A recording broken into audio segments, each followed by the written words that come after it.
shark or great white had killed him, and it really did a number on him during the attack, administering multiple injuries that were fatal within their own right, including the fracture or tearing of every rib, the evisceration of his chest cavity and abdomen, and to top it all off, multiple dismemberments, which included both his feet and left hand.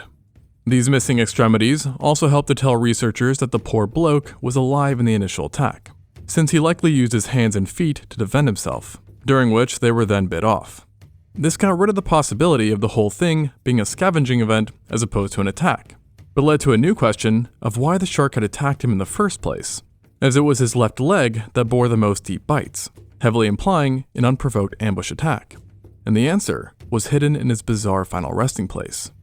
Opposed to being found at sea, as one would expect, or in a place that was once submerged, the victim was found in a traditional burial site, and his bodies did not show signs of being in the water for long, meaning that he likely wasn't alone at the time of the attack. And given that the Jomon people were exceptional fishers, the current belief is that a group of people had gone out on a boat to catch fish. At some point during the fishing excursion, the unlucky man had left the boat and got into the water to perhaps spearfish or to simply bring up a catch, not knowing that the spilled blood in the water had attracted a shark, which then swiftly attacked him.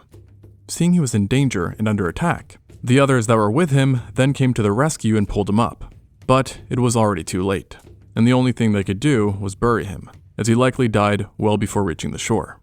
Now, if you're planning a trip to Japan, don't panic quite yet. Yes, there are still sharks there now, but the situation was much dicier back then, with a number of known shark teeth implying that their populations were significantly higher than they are now. And this is also reflected by the Jomon culture, which features multiple art pieces that depict various sharks, namely hammerheads and tiger sharks. So it's likely that attacks were much more common back then.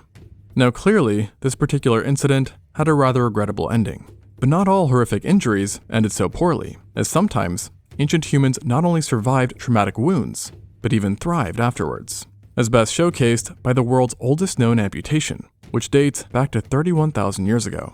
For a long time, researchers have been well aware that amputations occurred before modern medicine, but previously the oldest known case was only 7,000 years old, involving a Neolithic farmer from Europe.